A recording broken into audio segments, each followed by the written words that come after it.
ya podéis perdonar. Para los que nos estáis siguiendo online, es una pena, os habéis perdido una parte que no es la más importante de la apertura, pero siento mucho esto que no estaba activado el altavoz, creo. ¿Ahora se oye? Voy a mirar a ver si hay alguien que me pueda decir en el foro si estaba. Si no, ahora se oye, ¿no? Vale. Pues ya lo siento. Justo estaba en estos momentos, os habréis librado de esta introducción. Justo estaba en estos momentos dando la palabra a mi compañero Anel Uriarte, que iba a hacer una pequeña aproximación a los planes de reestructuración. Sobre todo para aquellos que en este momento os estáis planteando si esto del concursal tiene atractivo o no, y para facilitar un poco la explicación que después va a hacer Cayetana. Así que cuando quieras, Anel. Gracias, Inma. Arratsalde on, buenas tardes a todos. Y bueno, simplemente como me han presentado, se trata de hacer una breve introducción para dar la palabra a Cayetana. Es un honor en todo caso para mí estar aquí. Como ha dicho Inma, creo que desde el principio, no sé si llevamos 12 años seguidos siendo profesor o más. Y vamos, para mí es un placer ser profesor del experto, darlo aquí en Deusto, siquiera online y en Deusto. Soy ex alumno de Deusto y lo llevo con mucho orgullo. Y es un placer estar también en esta mesa introduciendo a Cayetana. Yo lo que voy a hacer es breve, espero no estar más de 10 minutos. Es tratar de poner en el escenario lo que supone o lo que ha supuesto en nuestra legislación concursal los planes de reestructuración. Como bien ha dicho Inma, uno de los ejes sobre los cuales pivota la reforma importantísima del año pasado, de la Ley 16/22, que transpone la directiva, esta de 2019. Porque con estos planes de reestructuración y con una sentencia muy famosa, muy reciente, de 4 de septiembre pasado de Celsa, se pone, si me permitís, o se cierra el círculo dentro de la ley concursal, o por lo menos se da un giro, digamos, de 180 grados a la cuestión. Y por eso voy a ponerme en el momento inicial de la ley concursal, ahí en 2004, cuando empieza nuestra moderna ley concursal, hoy el texto refundido de la ley concursal, para que veáis cómo era antes y cómo es ahora, ¿eh? Y cómo es ahora, cómo son los planes de reestructuración y cómo pueden llegar a ser tan agresivos como un plan de reestructuración o con un impacto tan salvaje sobre una empresa como ha ocurrido en el caso de Celsa, ¿de acuerdo? Nosotros nos ponemos en los primeros años de la ley concursal, en las cuales, parece mentira, pero no existía el preconcurso. Todo el problema de la insolvencia se trataba de resolver en el marco del concurso de acreedores, en el marco de un juzgado de lo mercantil que lo declaraba. Se nombraba entonces a 3 administradores concursales. Los administradores concursales eran elegidos entonces por el juez sin ninguna vinculación con el deudor que venía en insolvencia o los acreedores, ¿de acuerdo? Y entonces esa empresa quedaba sujeta al juzgado de lo mercantil a través de estos 3 administradores concursales que lo que hacían era intervenir, cuanto menos, si no sustituir, las facultades patrimoniales de la empresa en concurso, ¿de acuerdo? Y entonces en ese marco, en un concurso, en un procedimiento de insolvencia ideal, lo que se hacía es intentar viabilizar las empresas que estaban en insolvencia, se acercaban a insolvencia, para salvarles, a poder ser, de la liquidación. Esta realidad concursal, muy bonita, dibujada en este primer momento, choca con la realidad del derecho a la insolvencia en España, ¿de acuerdo? Que, bueno, esto da para otra ponencia muy larga sobre las causas del fracaso del concurso de acreedores para viabilizar empresas. Entre otras cosas, yo siempre he sostenido, y lo apunto, que no existe una cultura de la insolvencia. Hablando claro, en España toda empresa que se acerque a la insolvencia, podemos llegar a decir, me permitís la expresión, apesta, y entonces la vamos apartando, la vamos arrinconando. Y entonces el concurso de acreedores se revela en la realidad como un fracaso. Un fracaso en el sentido de que la inmensísima mayoría de las empresas que van a concurso de acreedores acaban disolviéndose y desapareciendo, ¿eh? Se pergeña una suerte de tercera vía, como es la venta de unidades productivas en funcionamiento, con vehículos procesales más o menos ágiles para llegar ahí. Yo, por cierto, doy una de las unidades que doy, os hablaré sobre esta cuestión. Y así se puede llegar a salvar alguna empresa, pero el concurso se muestra en la realidad como un fracaso para viabilizar empresas. Y entonces lo que hace el legislador español desde este momento inicial de la ley concursal hasta hoy, 2023, hasta la última reforma, la del año pasado, en aproximadamente, no sé si me equivoco, 32 reformas que se hacen de la ley, porque el texto refundido es aquella ley, siquiera refundido con una numeración distinta, es intentar una vía para ir creando un derecho del preconcurso dirigido a viabilizar lo que no se puede viabilizar en el concurso de acreedores, ¿vale? Y eso es lo que ha venido siendo hasta ahora, hasta llegar a los planes de reestructuración. Y allí por 2009 lo que se crea por primera vez en la ley concursal un primer sistema, que es un acuerdo de refinanciación, que consiste en que antes del concurso, y para evitar esta peste de la insolvencia que nos lleva a liquidación, lo que se hace es, sin intervención judicial, y fuera del concurso, pues se intenta tocar el pasivo de las empresas que se acercan a la insolvencia, modificar el pasivo para evitar la insolvencia con un atractivo en aquel momento, muy débil, pero era el primero en 2009, que consistía en proteger esos acuerdos de refinanciación para el supuesto de que fracasaran, la empresa acabara en insolvencia y para proteger esos acuerdos de manera que en ese eventual y siguiente procedimiento de insolvencia no fueran rescindidos por las acciones de rescisión que caben en el concurso. Eso fue la primera gota, en 2009. En 2011 se da un paso más porque obviamente esto no era suficiente y lo que se dota a los acuerdos de refinanciación es de una posibilidad, a través de una vía de homologación, que ya nos empieza a sonar con la realidad actual, consistente en intentar un sistema para que los acreedores disidentes que no estuvieran de acuerdo con ese acuerdo de refinanciación, pues pudieran ser vencidos, ¿de acuerdo? No estamos en un proceso ante un juzgado mercantil. El juzgado mercantil interviene puntualmente, que esta es la idea que se traslada al preconcurso, y lo que se hace es, si se reúnen las mayorías, al acreedor disidente se le pasa por encima. Esto se habla, hablando vulgarmente, se decía café para todos. Todos modificamos nuestro pasivo, nuestros créditos frente a la empresa que está en preinsolvencia, pero siempre que todos lo modifiquen de la misma forma, ¿de acuerdo? Y así se hace en 2011. Poco a poco esto se va mejorando. En 2013 se crea, porque se trae algo que estaba muy de moda en el derecho, en todo el derecho, en todas las jurisdicciones en España, que era la mediación en todos los sistemas, pues se trae al concurso de acreedores y se crean los acuerdos extrajudiciales de pagos, que venían a ser una especie de acuerdo de refinanciación humilde dirigido a aquellas unidades económicas con menos de 5 millones de pasivo, pero también con la misma idea, con una intervención muy puntual del juzgado de lo mercantil, sin intervenir las facultades patrimoniales. Si se reunían unas mayorías, se modificaba el pasivo y se pasaba por encima del acreedor disidente.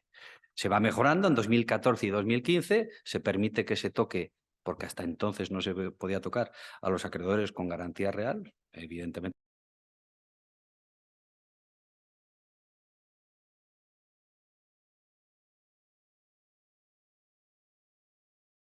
Estaba negociando estos acuerdos de refinanciación, lo que se permitía era, con una simple comunicación al juzgado, generar una serie de efectos, que se da un paso decisivo cuando uno de los efectos es que durante esa negociación, repito, sin concurso y sin intervención judicial, se suspendían todas las ejecuciones individuales frente a la empresa en preinsolvencia, incluidas las ejecuciones por créditos con garantía real. ¿De acuerdo?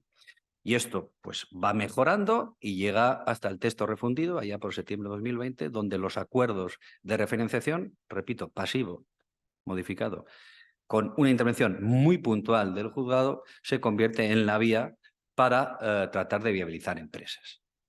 Esto en septiembre de 2020. En año y medio, perdón, el concurso, el texto refundido fue modificado por lo que nos ocupa y lo que va a presentar Cayetana, que son los planes de reestructuración. Y aquí lo que sí que se produce es un paso de gigante, y es por eso me he entretenido en esta introducción, para que veáis de lo que estamos hablando. Seguimos en este sistema en el que el juzgado no interviene en las facultades patrimoniales, ¿de acuerdo? Pero se establece un plan de reestructuración que, frente al acuerdo de refinanciación, tiene, desde mi punto de vista, tres novedades muy importantes. En primer lugar, se puede nombrar un experto en reestructuraciones, una especie de administrador preconcursal, que ya, ojo, no es nombrado por el juez de manera independiente del deudor o de los acreedores, sino que es nombrado por el juez a propuesta del deudor o los acreedores, que es otra cosa diferente. Y aquí hay un cambio en los profesionales de la administración concursal, un cambio fundamental para sus nombramientos, puesto que obviamente aquel que es administrador concursal aspirará a ser experto en reestructuraciones, porque son aquellas empresas que se pueden viabilizar donde hay recursos económicos y donde puede haber una retribución. Y ya el sistema de nombramiento ha cambiado. En segundo lugar, el plan de reestructuración no se limita a tocar el pasivo, sino que modifica en gran medida el patrimonio o el activo de las empresas. Y esto es un salto cualitativo frente al acuerdo de referenciación.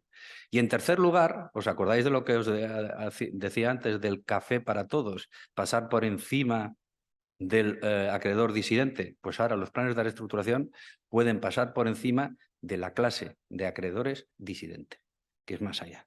Es decir, tengo una clasificación de acreedores y si algunas clases no están de acuerdo, puedo pasar incluso por encima.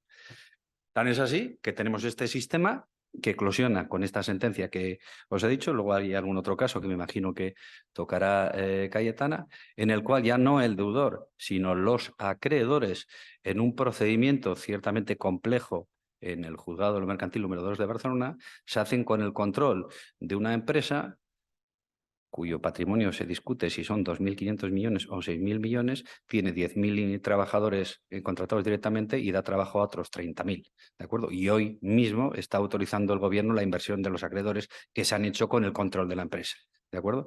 Entonces, en un procedimiento en el cual el juzgado mercantil no controlaba a la empresa porque no había administrador concursal nombrado, puntualmente ha intervenido por la discusión que se hacía con el nombramiento del experto, por la discusión que se hacía sobre la conformación de las clases de acreedores que fueron confirmadas judicialmente y por la oposición que ha existido a la homologación, se ha permitido que los acreedores se hagan cargo de la empresa arrinconando al grupo familiar que eran los dueños de la misma hasta que llegaron a la insolvencia. ¿De acuerdo? Y eso se logra con este último paso que se han dado en los planes de reestructuración, con esta capacidad, permitidme, de agresión del asunto.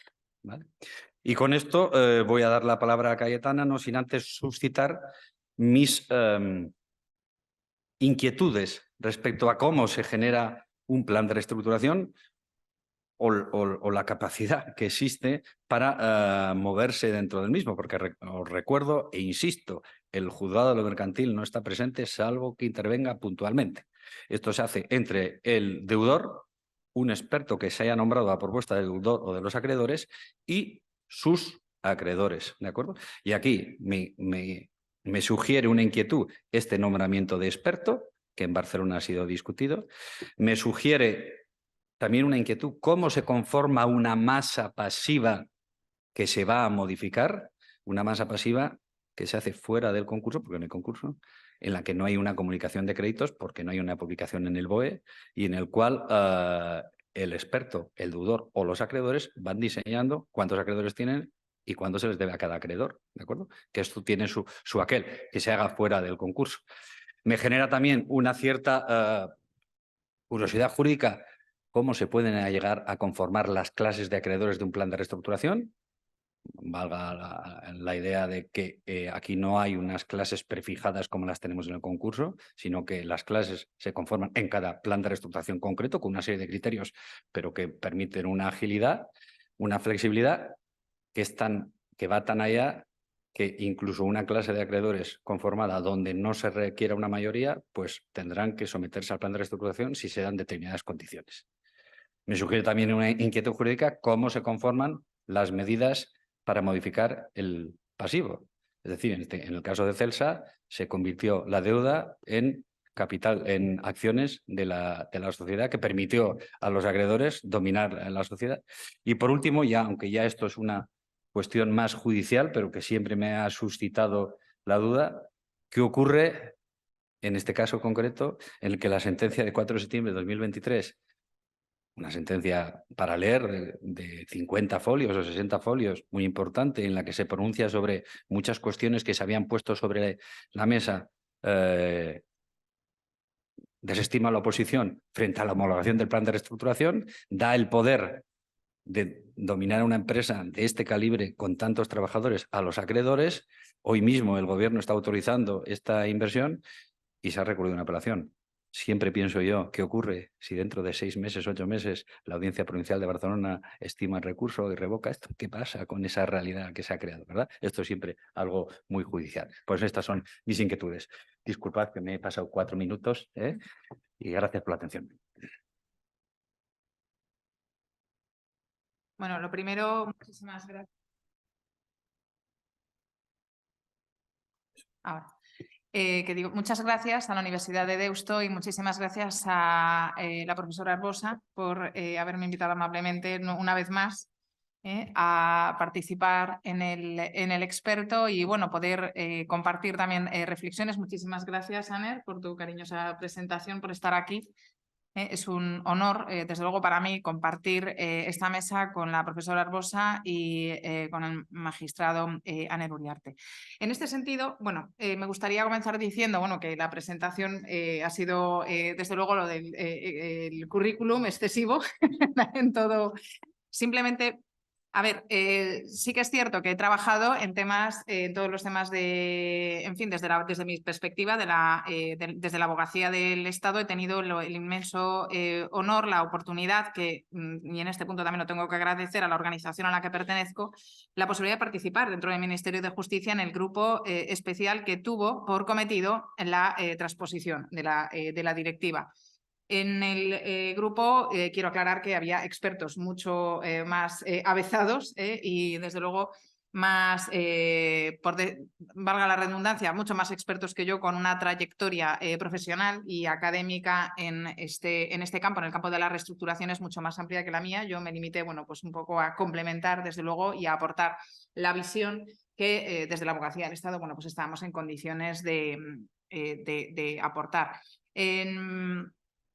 A mí sí que me gustaría, bueno, también hacer una mención, quizá porque, bueno, por el cariño que me uní, pero por otro lado por la profesionalidad de la profesora Pulgar, que es una de las primeras, una pionera, desde luego en el ámbito académico y defensora, desde luego ya desde hace muchos años, de esta vía de solución de las cuestiones relativas a la insolvencia en su momento. Bueno, pues yo creo que fue de las primeras, insisto, en que defendió bueno, pues esta vía como vía, por un lado, para superar la situación de insolvencia, pero sobre todo superar también la situación de estigma en la que se encontraban los empresarios sobreendeudados, ¿no? Y tratar, pues en cierta medida, de buscar una solución a tiempo, que es lo que también ha pretendido la directiva. En este sentido, bueno, pues yo creo que hay que hacer, desde luego, una referencia particular y especial, porque además, bueno, pues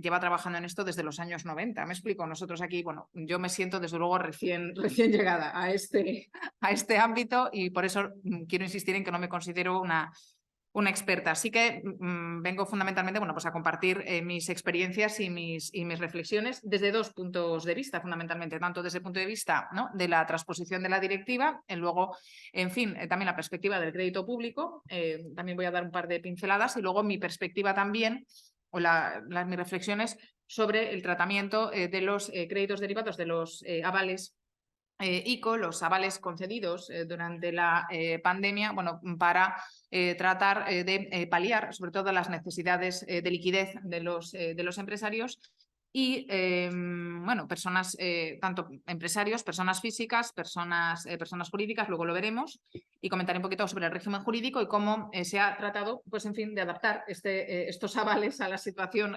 producida precisamente como consecuencia de la transposición de la directiva, cuyo encaje, bueno, pues la verdad es que expondré también a continuación. Y luego, para finalizar la exposición, me gustaría también hacer bueno, pues unas breves reflexiones sobre algunos de los casos más conocidos, como ha sido, pues eso, quizá el que hoy sale en prensa, que es el caso Celsa, ¿no?, que es el quizá más conocido mediáticamente por motivos obvios, pero luego yo también comentaré algún otro que me parece también interesante, y bueno, que conforman lo que hoy podemos llamar que son, pues eso, los leading case, ¿no?, en el ámbito de las reestructuraciones. Vale, yo no sé, aquí...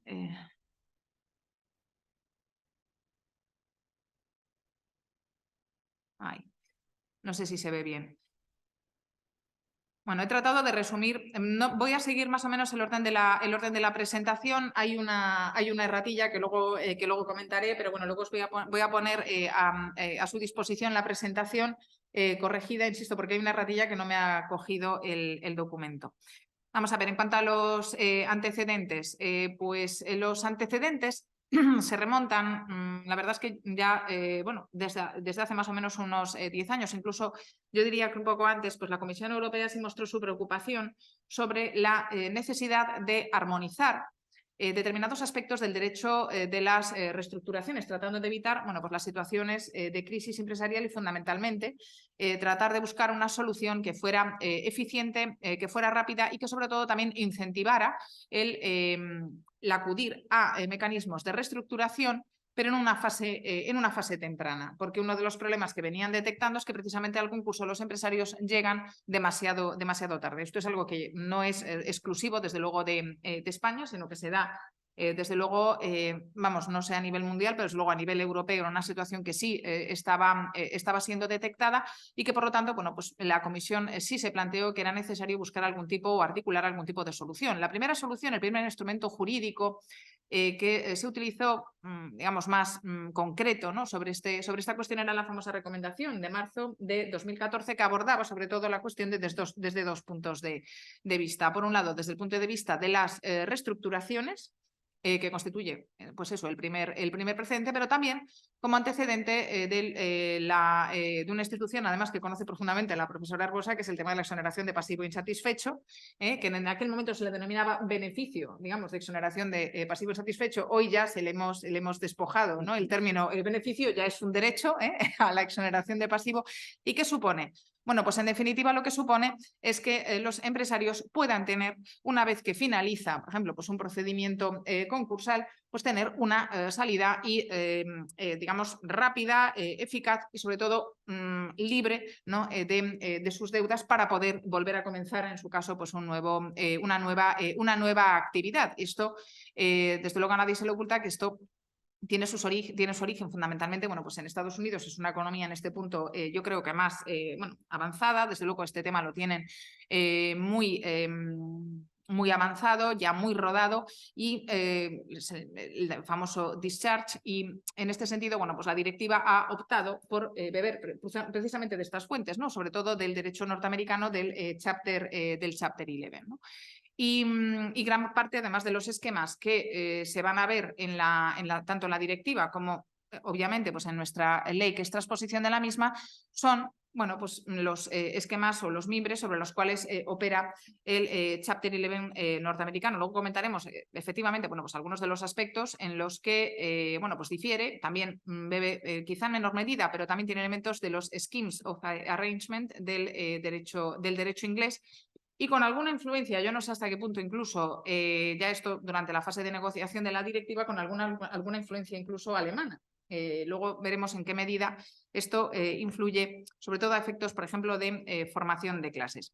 La directiva parte del concepto, como bien se ha indicado antes, de la reestructuración desde un punto de vista global. Se supera, digamos, la concepción de la reestructuración no solo como mecanismo, digamos, de arreglo de pasivos, sino también un mecanismo de arreglo del activo, y tiene por objeto, sobre todo, pivota sobre la base de la reestructuración de empresas que sean viables. Esto entronca directamente con el derecho de la competencia. Esto es, el derecho de la competencia lo que pretende es también dar una salida eficiente, ¿no?, a determinadas empresas del mercado, y por lo tanto, bueno, pues en ese sentido el derecho de la insolvencia también cumple o coadyuva, digamos, a los fines del derecho de la competencia, si entendemos que ese derecho de la insolvencia tiene por objeto también proporcionar una salida y a aquellas empresas que sean ineficientes, pero proporcionando una vía eficiente a aquellas empresas que sí resulten viables económicamente. Y esa distinción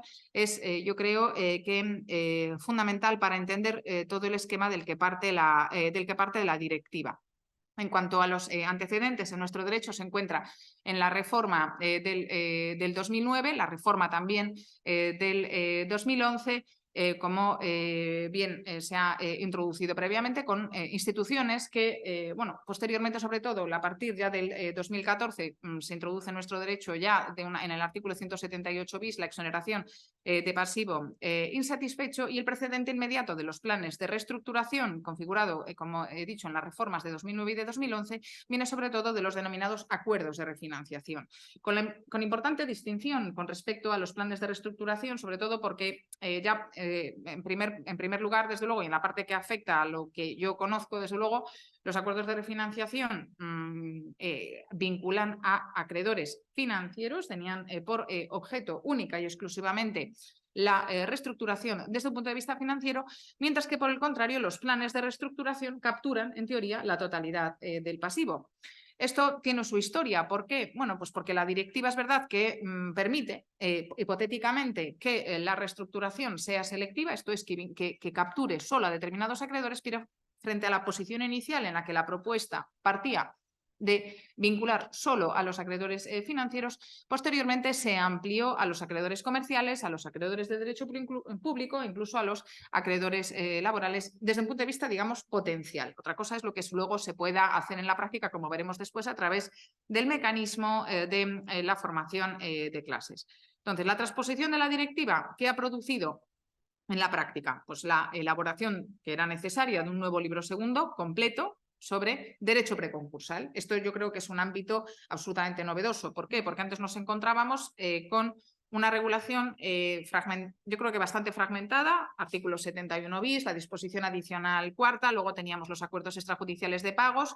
En fin, los acuerdos extrajudiciales de pagos han sido eliminados, se ha entendido que no eran necesarios ante los nuevos mecanismos, y la transposición es verdad que ha pretendido ir más allá. ¿Por qué? Porque no se ha limitado al derecho preconcursal, sino que también ha pretendido, por un lado, establecer medidas para incrementar la eficacia de los procedimientos concursales, de acuerdo con unas líneas que aparecían contempladas en la directiva, y esto es lo que ha generado también modificaciones en la parte del libro primero del concurso, sobre todo para también conectar lo que se estaba haciendo en la parte preconcursal con la parte concursal, que no hubiera disfunciones, que no hubiera, por ejemplo, incentivos para ir a concurso, en lugar de acudir a los procedimientos del libro segundo. Esto es, con incentivos me refiero a que todo aquello que se pueda, desde luego, hacer en sede concursal debe ser posible en el libro segundo. ¿Por qué? Porque si yo establezco mecanismos que solo los puedo articular en sede de concurso, al final, ¿qué va a suceder? Pues que los deudores van a ir al libro segundo en lugar de irse al libro primero en lugar de ir al libro segundo, porque lo que pretendemos es precisamente que lleguen antes. Entonces, esto es una de las grandes preocupaciones también que ha generado la transposición de la directiva. Otra novedad, la que he comentado de los acuerdos extrajudiciales de pago, se añade luego precisamente para sustituir, para cubrir, digamos, ese hueco que deja los acuerdos extrajudiciales de pagos, aunque es más completo, la verdad, es íntegramente el libro tercero. El libro tercero del procedimiento especial de microempresas, pensado con un objetivo, con un ámbito subjetivo de aplicación muy determinado, muy concreto, y que se pretendió, con mayor o menor acierto, porque eso es verdad que quizá es muy moderno, muy rompedor, la verdad, y que, bueno, sirve, y por hacer una pincelada también, ¿no? Sirve de avanzadilla a lo que no sé si nos vendrá o no, pero bueno, la propuesta de directiva, por si alguien tiene curiosidad, de diciembre de 2022, recoge algunas de las ideas que aparecen ya en nuestro libro tercero. Pues, ¿qué se pretende? Pues establecer un moderno derecho ya no de insolvencia, sino híbrido, de reestructuración y de insolvencia. ¿Por qué? A mí me suscita ciertas dudas. Porque yo inicialmente, cuando estaba en el grupo, confieso que entendía que para mí era un procedimiento más de reestructuración. Sin embargo, en la exposición de motivos de la nueva ley concursal se califica como un procedimiento formal de insolvencia. Tiene dos partes. Hay un procedimiento, digamos, especial de continuación, que tiene notas propias de los procedimientos formales de insolvencia, pero también tiene notas que son más propias de un procedimiento de reestructuración. Y luego después hay una segunda opción, y es que en el caso, claro, de que fracase, digamos, ese procedimiento especial de continuación, hay un procedimiento de liquidación que pretende ser un procedimiento de liquidación absolutamente simplificado. Realmente está pensado para concursos extremadamente sencillos, en los que incluso, bueno, pues pueda ser incluso capaz el propio deudor de liquidar su patrimonio, lo cual, bueno, pues es verdad que es una idea, no sé, rompedora, novedosa y probablemente polémica, ¿vale? No quiero entrar tampoco en esa polémica, pero sí quiero ponerlo de manifiesto porque es verdad que ha sido objeto de críticas, precisamente, bueno, porque puede suponer una merma, efectivamente, de las garantías que comporta, desde luego, un procedimiento formal de insolvencia bajo la supervisión ya no solo de la autoridad judicial, sino la supervisión de un administrador concursal que desde luego comporta unas garantías relevantes, y por ello precisamente, bueno, pues también se ha establecido en ese libro tercero pues una serie de prevenciones en relación, por ejemplo, pues a la posible falsedad en la presentación de documentación y demás, y dando cabida a que, bueno, pues pueda hacerse una depuración de responsabilidades en sede penal. Como figura en la presentación, ya lo he comentado, se elimina el acuerdo extrajudicial de pagos y consecuentemente la modalidad también del concurso consecutivo, y se pretende también mejorar la eficacia de los institutos preconcursales en los términos que he comentado. De aquí voy a destacar sobre todo dos principios que son los que yo creo los fundamentales en la regulación de los planes de reestructuración que preside todo el libro segundo, que es el principio de intervención judicial mínima y el principio de flexibilidad.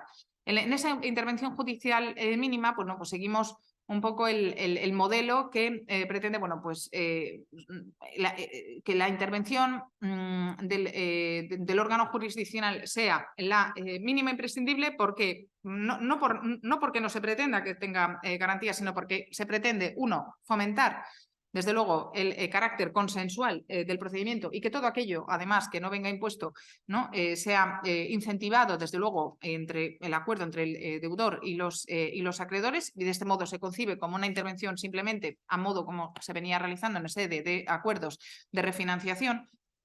Honestamente, porque parecía además que había dado buen resultado, en el sentido de que se daba elementos de flexibilidad, y por otro lado, además, no se sobrecargaba de trabajo a los juzgados, y lo que se pretende sobre todo es lograr una mayor rapidez, la verdad. Pero sin merma de garantías, que eso es lo relevante también. Es decir, esa garantía sí existe a través de la homologación.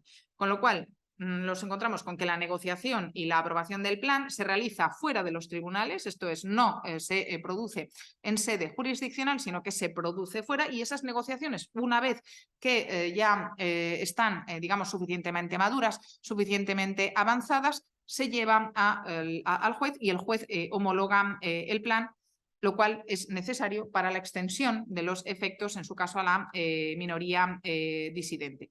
Y aquí, bueno, aquí yo, la verdad, en teoría se aplica efectivamente la regla de la mayoría, luego veremos algunas de las excepciones, las fugas, ¿no? al principio mayoritario, por cuanto que la aplicación práctica de los planes, bueno, pues ha ido, no sé si degenerado, pero sí que es verdad que ha de alguna forma modificado, desde luego modulado, los efectos derivados de la aplicación de la regla de la mayoría. Y sobre todo, el segundo punto que me parece fundamental, que es la cuestión de la flexibilidad. Esta era una obsesión, no sé, desde luego un objetivo fijado por el grupo, porque lo que se pretendía sobre todo era dejar libertad al deudor y a los acreedores, y no establecer más limitaciones que las que fueran estrictamente indispensables. Bien, algunos de los procedimientos que viene a regular entonces actualmente el libro segundo son, por un lado, la comunicación de apertura de negociaciones con los acreedores, y la segunda institución, los planes de reestructuración. Son independientes y autónomos. Es verdad que el primero es accesorio respecto al segundo, por cuanto que esa comunicación puede darse o no, ¿vale? Pero es verdad que, digamos, se anudan determinadas consecuencias a esa comunicación, y por lo tanto, bueno, pues tiene carácter, por decirlo de alguna forma, instrumental respecto de los planes de reestructuración. son independientes por cuanto que, insisto, puede haber homologación sin comunicación de apertura de negociaciones. Y esto es importante porque son procedimientos que, por ejemplo, a efectos de su reconocimiento a nivel comunitario, a nivel de reconocimiento de los efectos que produce la apertura de este tipo de procedimientos, aparecen contemplados en el Reglamento 848-2015 de Reglamento Europeo de Insolvencia y se configuran como procedimientos autónomos en el anexo A de ese reglamento, ¿no? Y luego, bueno, pues tenemos obviamente las especialidades para las pequeñas empresas, para las microempresas, que son las que recoge el libro tercero. El presupuesto subjetivo son personas físicas o jurídicas que lleven a cabo una actividad empresarial. Hay una serie de exclusiones que recoge la ley, que son las empresas financieras, las que actúan en el ámbito financiero, que esas tienen su propio régimen de resolución. Y también, bueno, también concursal, organismos públicos. Aquí nos referimos fundamentalmente a aquellos que tienen personalidad jurídico-pública. ¿Vale? Yo creo que de acuerdo desde luego con la ley 40/2015, desde luego están incluidos lo que se llaman lo que se vienen denominando organismos autónomos, ¿vale? Y entidades públicas empresariales. Sí, pueden plantearse dudas con respecto a lo que se llaman las sociedades mercantiles públicas con una participación mayoritaria pública, porque esas tienen personalidad jurídica privada y de acuerdo con normativa, bueno, no voy a entrar en este tema, pero bueno, de acuerdo con normativa internacional, en teoría deberían entrar dentro del ámbito subjetivo tanto de una posible reestructuración como también de un posible procedimiento de insolvencia. Luego, las microempresas que están sujetas al libro tercero y pequeñas empresas que son distintas del ámbito de aplicación del libro tercero que se someten al libro segundo con determinadas especialidades. Podrían incluirse, y aquí lo comento, bueno, las personas naturales si son empresarios o profesionales. La particularidad es que en este caso los planes de reestructuración de pasivo no se pueden imponer a personas naturales, cosa que sí se va a poder hacer con respecto a personas jurídicas. El presupuesto objetivo. En lo que se refiere al presupuesto objetivo, la ley amplía el presupuesto objetivo respecto de lo que teníamos con los acuerdos de refinanciación. En los acuerdos de refinanciación, el presupuesto objetivo venía configurado fundamentalmente por la insolvencia actual y la insolvencia inminente. Actualmente se introduce como nuevo concepto el de la probabilidad de insolvencia. La directiva lo que pretende es adelantar, por decirlo de alguna forma, la línea la distinción, sobre todo la línea de defensa, vamos, la distinción entre los procedimientos de reestructuración y los procedimientos formales de insolvencia, precisamente por lo que he comentado antes, porque se ha detectado que se llega tarde a los procedimientos de reestructuración y de insolvencia y por lo tanto se facilita que se pueda acudir a este tipo de procedimientos estando simplemente en lo que se denomina como probabilidad de insolvencia. La probabilidad de insolvencia no aparece definida en la directiva. La directiva se remite a lo que establezca el derecho nacional. De ahí que nuestra ley concursal haya tenido que definir exactamente a qué nos referimos cuando hablamos de probabilidad de insolvencia. Y es que, de acuerdo con el 584, cuando sea objetivamente previsible que de no alcanzarse el plan de reestructuración, el deudor no podrá cumplir regularmente las obligaciones que venzan en los próximos 2 años. En este caso, el plan no se puede imponer en contra de la voluntad de los socios, deudor, persona jurídica. ¿Por qué esta prevención? Bueno, pues por lo delicado de la situación. Es decir, porque, claro, puede tener sentido la imposición del plan de reestructuración cuando el deudor ya está en insolvencia actual y en insolvencia inminente, es decir, en una situación particularmente grave desde el punto de vista financiero, pero no tanto, en una situación de probabilidad de insolvencia. E insisto que es una cuestión, bueno, pues que fue desde luego muy discutida, muy debatida, porque era adelantar la línea de defensa, insisto. Y claro, puedes estar obligando en esa situación a determinados acreedores a soportar, por ejemplo, pues una quita o una espera en sus créditos cuando realmente la situación a lo mejor no lo exige. Entonces, de ahí que sea necesario pues una definición y una acreditación, desde luego, de esa probabilidad de insolvencia. Y luego se define, lógicamente, la insolvencia actual, la insolvencia inminente. La insolvencia inminente es a la que se refiere el artículo 2.3 del texto refundido. Y es que cuando el deudor, esto es algo que ya, en fin, es un concepto tradicional, por decirlo de alguna forma, que no va a poder cumplir regularmente las obligaciones que venzan en los 3 meses siguientes se trata de un concepto que viene del derecho alemán. En el derecho alemán se le denomina, pues eso, la insolvencia, digamos, amenazante, por decirlo de forma literal. Y en fin, de lo que se trata, pues eso, es de recoger también el presupuesto objetivo que aparecía contemplado, insisto, con los anteriores acuerdos de refinanciación. Y bueno, adaptarnos en este punto también a la directiva, a pesar de que, bueno, la directiva, y esto es un inciso, pues bueno, realmente, a ver, resulta difícil a veces discernir el presupuesto objetivo porque claro, la reestructuración en teoría estaba, digamos, pensada para aquellos empresarios que se encuentran en una situación de dificultades financieras, pero claro, el presupuesto, pero distinguiéndolo claramente del presupuesto del concurso, ¿no? Y en este sentido, bueno, pues ahí, por ejemplo, el derecho alemán sí que establece una distinción mucho más clara en lo que se refiere a ese presupuesto objetivo, pero nosotros, nuestra ley, desde luego, ha optado por integrar estas tres modalidades dentro del presupuesto objetivo y no excluir, ¿no? Que esa reestructuración tenga lugar en situación de insolvencia actual y de insolvencia inminente, ¿no? Y aquí, bueno, otra de las cuestiones que se plantearon es si debía existir algún tipo de barrera, algún tipo de control judicial. Finalmente se ha optado por no establecer un control judicial previo, sin perjuicio de que ese control pueda venir determinado por una calificación concursal o por una serie de acciones de responsabilidad. Se ha pretendido también en línea de lo que he comentado del principio de flexibilidad. Esto es, no obligar, digamos, al deudor a acreditar ya en esta fase, ¿no? Como requisito, digamos, de acceso, de procedibilidad, ese presupuesto objetivo, sin perjuicio de que bueno, pues tenga lugar este control a través de los medios que ofrece el propio derecho concursal. En cuanto al contenido de los planes de reestructuración, pues como he dicho, captura tanto activo como pasivo. En cuanto al pasivo, comprende tanto la reestructuración de la deuda financiera y posibles novaciones extintivas o modificativas. Puede incluir también medidas de reestructuración operativa, reglas generales de derecho civil, mercantil, laboral o administrativo, aplicación aquí plena, modificaciones estructurales, planes liquidativos.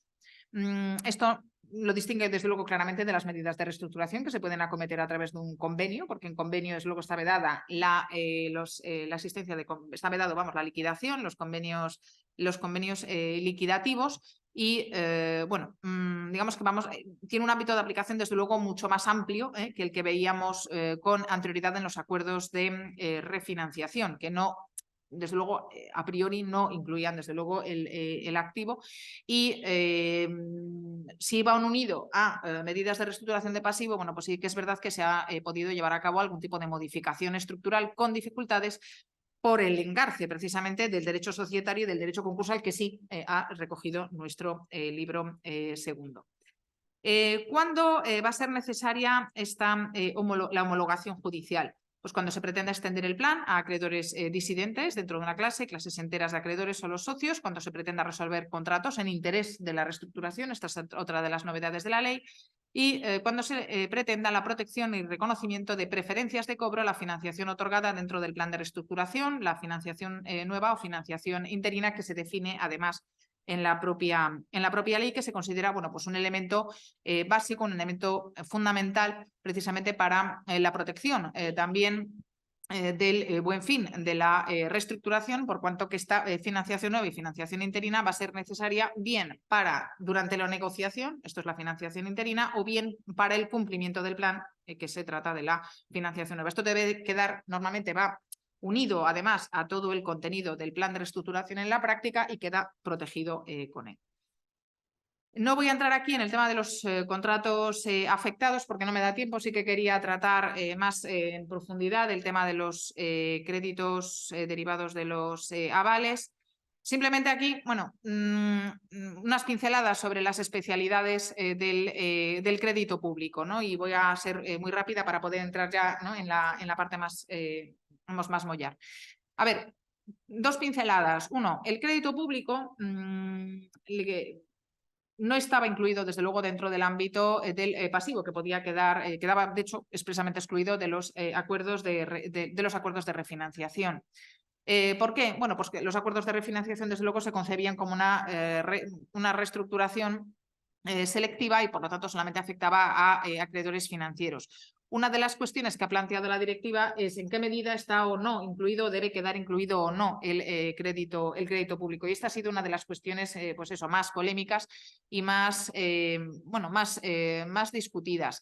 La directiva sí menciona la posibilidad, desde luego lo permite claramente, la afectación. O sea, desde luego eso no hay ninguna duda y hay dos considerandos que hacen referencia precisamente al crédito público, por lo tanto parece que potencialmente, desde luego, lo permite y deben poder quedar perfectamente afectados. Hace referencia, por un lado, a que precisamente por las características que tiene el crédito público, que es un crédito privilegiado en sede concursal, lo que viene a decir es que bueno, lo que los Estados miembros, cuando ese crédito público tenga carácter privilegiado, no en todos los Estados miembros lo tiene, ¿vale? Pues cuando tenga carácter privilegiado sí se puede establecer la prohibición de que haya una quita. Dice cancelación total o parcial de dichos créditos. Es decir, que se permite que legislativamente pueda preverse una particularidad. ¿Y cuál es? Pues que no se le apliquen quitas, que solamente se le puedan aplicar esperas. Esto, bueno, se supone, y esto aparece desde luego en el considerando de la directiva, como una aplicación concreta de lo que se llama el principio de interés superior de los acreedores. Y luego la segunda digamos, mención es la relativa a que pueden conformar una clase separada, porque tienen una comunidad de intereses y por lo tanto pueden conformar clase separada. Y aquí, bueno, pues menciono pues eso, la particularidad que aparece contemplada en el 624 bis en cuanto que conforman una clase separada dentro de los de su mismo rango concursal, porque la particularidad de los créditos de derecho público es que son los hay privilegiado general, crédito ordinario y crédito subordinado.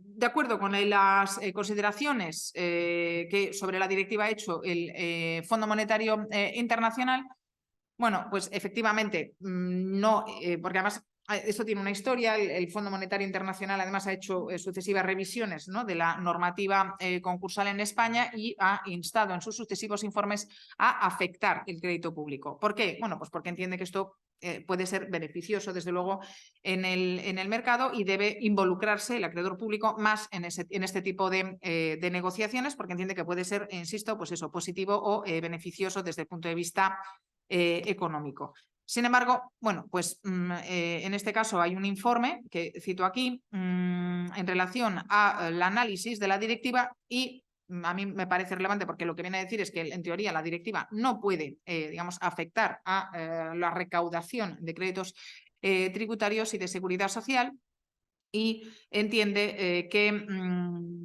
vamos, que si bien potencialmente pudieran quedar afectados, desde luego la no involucración lo que genera son disfunciones en lo que se refiere a la negociación de los planes y sus efectos. Bien, aquí hago mención también, la ley ha recogido en relación a los planes de reestructuración, dos requisitos para poder afectar, para poder incluir los créditos de derecho público, que son, uno, que el deudor se encuentra al corriente del cumplimiento de obligaciones tributarias y de seguridad social y que los créditos tengan una antigüedad inferior a 2 años. Y luego, bueno, pues establece además unos límites en cuanto a las esperas que se van a poder aplicar. Aquí hay una errata porque hay la disposición adicional 11ª, efectivamente, de la ley 1622 regula los aplazamientos y fraccionamientos de deudas tributarias, pero esto efectivamente ha sido modificado por la Ley de Presupuestos Generales del Estado. Hay 2 instrucciones, entonces esto os lo paso después actualizado. Y paso ya a la formación de clases muy rápidamente. La formación de clases la lleva a cabo el proponente del plan. La formación de clases es lo que va a permitir la estratificación de los acreedores sobre la base de una razón objetiva, de razones, sobre todo basadas, como dice la directiva, en una comunidad de intereses y que en nuestro derecho se ha concretado en el rango concursal.